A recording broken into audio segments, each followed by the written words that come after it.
ছোট্ট ছেলে হাল্কের গল্প। একদিন জুকার তার বাবা হাল্ককে মেরে রাস্তায় ফেলে রেখে যায়। তা দেখে ছোট্ট হাল্ক তীব্রভাবে কান্না করতে থাকে এবং সে মনে মনে প্রতিজ্ঞা করে, আমার বাবাকে যারা আহত করে তাদেরকে আমিও একদিন আহত করবো। এর জন্য আমাকে ভালো করে প্রস্তুতি নিতে হবে, আমাকে বিভিন্ন ধরনের কলাকৌশল ও ট্রেনিং নিতে হবে। এই জন্য আমাকে সবচেয়ে ভালো হবে যদি আমি স্পাইডারম্যানের কাছে চলে যাই। তার কাছে রয়েছে অনেকগুলো কলাকৌশল যা দিয়ে আমি অনেক সহজে হাল্ককে ঘায়েল করতে পারবো। এই হচ্ছে গল্পের মূল কাহিনী। এখন আমরা চলে যাই গল্পের শুরুতে, দেখি আমরা সেখানে আসলে কি ঘটেছিল। হাল্ক ছিল একজন সাধারণ মানুষ। সে অতীব সহজ সরল অসাধারণ জীবনযাপন করত এবং প্রতিদিন তার ছেলে ছোট্ট হাল্ককে নিয়ে সে স্কুলে পৌঁছে দিয়ে আসতো। আর সেখান থেকেই শুরু হয় মূল সমস্যা। জুকার একদিন দেখলো হাল্ক তার বাচ্চাটিকে স্কুলে ছেড়ে আসছে, আর সেখান থেকে তার কুমতলবটি শুরু করে। অপরদিকে হাল্কের বাচ্চাটি ছিল খুবই মেধাবী এবং প্রাণ উজ্জ্বল, সবার সাথে সবসময় মিলেমিশে থাকতো এবং খেলাধুলা করতো। জুকার পরিকল্পনা করে কিভাবে হাল্কের বাচ্চাকে উঠিয়ে নেওয়া যায় এবং হাল্কের কাছ থেকে পণ দিয়ে কিভাবে অনেক পরিমাণে অর্থ উদ্ধার করা যায়। এজন্য সে হাল্কের বাচ্চাকে নিয়ে যায় এবং হাল্ককে ফোন করে বলে, যদি তুই তোর বাচ্চাকে ফিরে পেতে চাস তাহলে 10 লাখ টাকা নিয়ে আমার বাসাতে চলে আয়, নয়তো তাকে তুই পাবি না।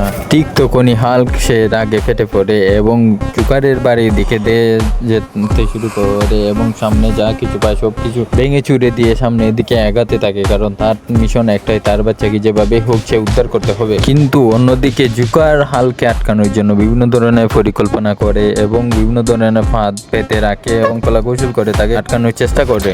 আর যখনই হাল্ক জুকারের বাসায় ঢুকে এবং তীব্র আক্রমণ করতে শুরু করে, তখনই জুকার একটি পিস্তল বের করে হাল্কের দিকে গুলি ছুটতে থাকে, কারণ তার মিশন ছিল একটাই, যে কোনোভাবে হাল্ককে আটকাতে হবে। গুলিকে হাল্ক মাটিতে লুটিয়ে পড়ে এবং বুকের মধ্যে তীব্র যন্ত্রণা অনুভব করে এবং মাটি চাপড়াতে থাকে। আর ঠিক তখনই হাল্কের বাচ্চা অন্য রুম থেকে চলে আসে এবং দেখতে পায় তার বাবা মাটিতে পড়ে আছে। তার বুঝতে দেরি হয় না এটি জুকারের কাজ এবং সে মনে মনে প্রতিজ্ঞা করে যে কোনোভাবেই হোক আমি এর প্রতিশোধ নেব, আমি জুকারকে তার পূর্ণ শাস্তি দিয়েই ছাড়বো। কিন্তু লুকিয়ে থাকা জুকার এই কথাটি শুনে ফেলে এবং ভয় পেয়ে একটি বুম দিয়ে ছোট্ট হাল্ককে উড়িয়ে দেওয়ার চেষ্টা করে এবং একটি বুমও মেরে দেয় এবং ঘটনাস্থল দ্রুত ত্যাগ করে যাতে তাকে কেউ সন্দেহ না করতে পারে। তারপর কিছু ফায়ার সার্ভিস খবর পেয়ে ঘটনাস্থলে আসে এবং আগুন নেভানোর সর্বোচ্চ চেষ্টা করে। অবশেষে তারা আগুন নেভাতে পারে। আর সেই সময় তাদের প্রিয় বন্ধু স্পাইডারম্যান চলে আসে এবং বাচ্চাটিকে ছোট্ট হাল্ককে উদ্ধার করে নিয়ে যায় এবং এই ছোট্ট হাল্ক তার সমস্ত ঘটনা খুলে বলে এবং স্পাইডারম্যান প্রতিজ্ঞা করে যে সেখান থেকে স্পাইডারম্যান প্রতিজ্ঞা করে যে কোনোভাবে তাকে ট্রেন আপ করে সুউচ্চ স্থানে নিয়ে যাওয়া, যেখান থেকে খুব সহজেই জুকারকে সে শাস্তি প্রদান করতে পারে। আর তার ঠিক পরের দিন থেকে শুরু হয়ে যায় ছোট্ট হাল্কের ট্রেনিং। প্রথমে ড্রাম্বেল দিয়ে পুশ আপ করা, তারপরে রানিং করা, তারপর পুশ আপ দেওয়া, সব কিছু মিলিয়ে খুব ভালোই করছিল ছোট্ট হাল্ক এবং দিন দিন তার কনফিডেন্স বেড়েই চলেছিল। অন্যদিকে এক্সপার্ট স্পাইডারম্যান থাকা সেখানে থেকে সে আর ভালো ধরনের বেনিফিট নিতে পারছিল।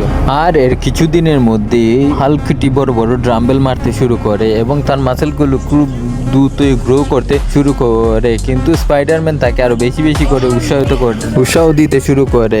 ছোট্ট হাল্ক ছিল খুব বেশি কনফিডেন্স, সেও প্রচুর পরিশ্রম করতে পছন্দ করতো, কারণ তার টার্গেট ছিল একটা, যে কোনোভাবেই তার বডি বিল্ড করে মাসেলকে গ্রো করে স্পাইডারম্যানের কাছ থেকে কলাকৌশল শিখে তাকে তার প্রতিশোধ নিতে হবে। তার বাবাকে যারা যেভাবে জুকার হত্যা করেছিল সেখান থেকে তাকে আরো বেশি ট্রেন আপ করার জন্য তাকে নিয়ে যাওয়া বিশাল এক মরুভূমিতে। স্পাইডারম্যানের সাহায্যে সে অনেক বড় বড় পাথর তুললে ছুঁড়ে মারতে পারে সাগরে। এটি তার প্রাথমিকভাবে কিছুটা সামর্থ্য প্রমাণ পাওয়া যায় যে তার গ্রোথ হয়েছে অনেক বেশি এবং অনেক বড় বড় পাথর যা মানুষ দীর্ঘদিন পরিশ্রম করেও একটিও ফাটাতে পারে না, তা সে একটি শেষ করে দেয়। এবং অনেক বড় বড় গাছ, বিশেষ করে নারকেল গাছ যার গুঁড়া থাকে অনেক নিচে, সেইগুলোও সে এক মুহূর্তের মধ্যে টান দিয়ে উপরে ফেলতে পারে।